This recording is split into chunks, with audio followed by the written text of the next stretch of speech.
Hello friends, मेरे पास काफ़ी comment आए थे इससे रिलेटेड। ऑथराइजेशन पेंडिंग मतलब ये कब शो होता है और इसको हम कैसे ऑथराइज करें। सबसे पहले तो ये चीज़ आएगी कि ऑथराइजेशन पेंडिंग कब आएगा। अगर आपने कोई भी स्टॉक मार्जिन में बाय करा, मतलब कि जो आपका फंड था उससे एक्स्ट्रा आपने अगर 1 लाख रुपए के बजाय आपने 1,10 मतलब कि आपके अकाउंट में 1 लाख रुपीज़ थे और आपने टोटल ट्रेडिंग 1 लाख से प्लस आपने चाहे 10 रुपये एक्स्ट्रा करी या फिर 150 कितने की भी करी, तो आपके पास ये नंबर ये शो हो जाएगा ऑथराइजेशन पेंडिंग। इसको आपको कैसे ऑथराइज करना है, ये कब ऑथराइज करना पड़ता है, आपके लिंक कब आएगा। सबसे पहले तो ऑथराइजेशन पेंडिंग तभी शो होगा जब आपने कोई भी ट्रेडिंग बाय सेल आपने मार्जिन यूज़ करा हुआ, मतलब कि ब्रोकर साइड का, एंजल ब्रोकिंग का। आपके अकाउंट में 1 लाख रुपए हैं तो आपने ट्रेडिंग 1,50,000, 1,40,000, 1,30,000 जितनी भी ट्रेडिंग करी होगी, तो आपके नंबर भी ये आपके जो एंजल ब्रोकिंग एप्लीकेशन है वहाँ पे ये शो हो जाएगा प्लेज होल्डिंग के अंदर जाके। तो इसको कैसे रिमूव करना है, सबसे पहले तो चीज़ आती है कि ऑथराइजेशन पेंडिंग क्यों शो होता है। आपने कोई भी मार्जिन यूज़ कर लिया, उसका आपने प्लेज नहीं करा, मतलब कि वो स्टॉक आपने CDS का एक लिंक आता है, उस लिंक पे क्लिक करके आपने पैन नंबर या फिर आपकी डिटेल फीड नहीं करी, तो आपकी ये ऑथराइजेशन पेंडिंग दिखाया, क्योंकि आपने स्टॉक को मार्जिन में बाय करा था बट उसने आपने प्लेज नहीं करा। प्लेज कर लेते तो आपका यहाँ पे ऑथराइज्ड आ जाता, मतलब कि ऑथराइज्ड आपने इसको ऑथराइज कर दिया है। ऑथराइजेशन पेंडिंग इसलिए आता है कि आपने मार्जिन में ट्रेडिंग करी, उसके बाद भी आपने स्टॉक को प्लेज नहीं करा, तो आपके पास ये ऑथराइजेशन पेंडिंग दिखाएगा। ये कब तक दिखाएगा, जब तक आप उस स्टॉक को प्लेज नहीं करोगे। बाई चांस आपने किसी स्टॉक को आज बाय करा, मान लेते हैं कि आपने स्टॉक को आज बाय कर लिया, आज बाय करके आप उसको कल सेल कर देते हो और आपने स्टॉक को प्लेज नहीं करा, तो आप ये आपके यहाँ पे ऑथराइजेशन पेंडिंग शो होगा। तो इसमें उस स्टॉक को प्लेज करना पड़ता है, तभी जाके आपके स्टेटस से हटेगा। बट मेरे पास काफ़ी कमेंट आते हैं कि ये कब रिमूव होगा। ये तब रिमूव होगा तब आप स्टॉक को प्लेज कर दोगे। अगर आपने ऑलरेडी स्टॉक को सेल कर दिया, उसके बाद पहले आपने प्लेज नहीं करा, तो आप इसकी बेफिक्र छोड़ दो कि आपको इसमें कोई प्रॉब्लम होगी। इसमें कोई प्रॉब्लम नहीं होगी, बट ये होता है कि अगर आप उसी स्टॉक को लॉन्ग टाइम के लिए रखना चाहते हैं तो आप उसको प्लेज करना पड़ता है, तब यहाँ पे ऑथराइज्ड आएगा। वरना आपका स्टॉक T+7 डेज़ के अंदर सेल कर देता है ब्रोकर। अगर आप उसको 90 डेज़ या फिर 90 डेज़ प्लस रखना चाहते हैं तो आपको यहाँ पे ऑथराइज्ड करना पड़ता है। अब सेकंड पेज क्या आता है, अगर आप यहाँ पे देखो, ये 4 स्टेटस दिखा रखे हैं मैंने। सबसे पहले तो ऑथराइजेशन पेंडिंग, ये देखो ये रहा, ये स्टेट लाइन। इसी तरह सेकंड इस पे है और थर्ड इस पे है। अगर आपने इसी स्टॉक को प्लेज कर लिया होता तो यहाँ पे जो ऑथराइज है, ऑथराइज्ड आ जाता, मतलब कि आपने स्टॉक को ऑथराइज्ड कर दिया, आपने प्लेज कर दिया। प्लेज में जो आपने मार्जिन ट्रेडिंग फैसिलिटी ली थी उसने आपने प्लेज कर दिया। प्लेज करने के बाद आप उस स्टॉक को लॉन्ग टाइम तक रख सकते हो। बट आप अगर यहाँ पे स्टेटस ऑथराइजेशन पेंडिंग है और उस स्टॉक को आप लॉन्ग टाइम के लिए रखना चाहते हैं तो आपको यहाँ पे ऑथराइजेशन करनी पड़ेगी, वरना आपका स्टॉक ऑलरेडी सेल हो जाएगा, क्योंकि ये सेबी का न्यू रूल था। अब सेकंड भी ये है, थर्ड भी ये है। अगर आप यहाँ पे स्टॉक को वो कर देते, मतलब कि प्लेस कर देते, तो इन तीनों में आ जा ऑथराइज्ड आ जाता, तो आपको उस स्टॉक को कोई दिक्कत नहीं होती, मतलब आप कभी भी उसको सेल कर सकते थे।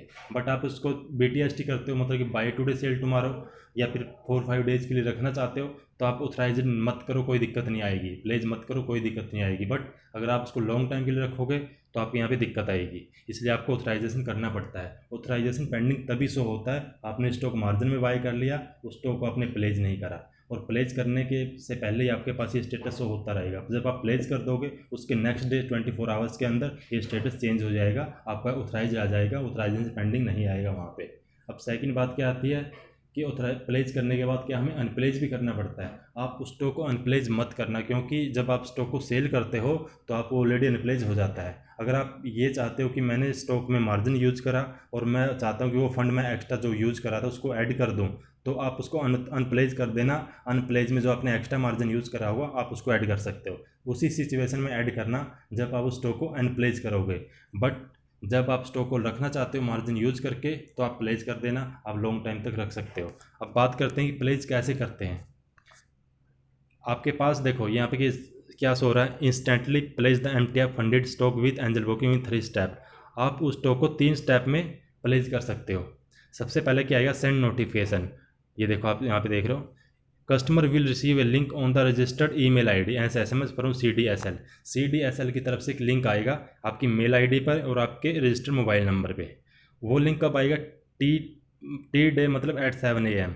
ट्रेडिंग डे मतलब जिस दिन आपने ट्रेडिंग करी होगी उसके 7 बजे, और टी डे मतलब कि जिस दिन आपने ट्रेडिंग करी उसके उस दिन 4:30 PM, शाम को 4:30 बजे, और या फिर उससे नेक्स्ट डे 7 बजे, सुबह 7 बजे। तो आपके पास 2 टाइम पे लिंक आएगा CDSL की तरफ से, उस लिंक पे क्लिक करके आप उस स्टॉक को प्लेस कर सकते हो, तो आपकी ऑथराइजेशन पेंडिंग वहाँ से हट जाएगी। अगर आप अब सेकंड क्या आता है, जब आपके पास एक लिंक आ जाएगा, उस लिंक पे आप क्लिक करोगे तो आपको जनरेट OTP करना पड़ेगा। जनरेट OTP का लिंक पे क्लिक करोगे, क्लिक करने के बाद customer uses PAN number to open the link, generate OTP validate the request. Link पे क्लिक करने के बाद आपके पास पैन नंबर मांगेगा, पैन नंबर ऐड कर देना, आपके मोबाइल नंबर पे OTP आएगा जो अपने रजिस्टर्ड मोबाइल नंबर है, OTP डालोगे। OTP डालने के बाद आपके पास वैलिडेट हो जाएगा कि कौन कौन से स्टॉक आपने मार्जिन ट्रेडिंग फैसिलिटी में लिए हुए हैं, मतलब कि जो आपने एक्स्ट्रा मार्जिन यूज़ करा हुआ है, वो आपके पास एक लिस्ट आ जाएगी। उस लिस्ट पे आप क्लिक करोगे, टिक करने के बाद आप उसको सबमिट करोगे, सबमिट करने के बाद आपके स्टॉक वो प्लेस हो जाएंगे।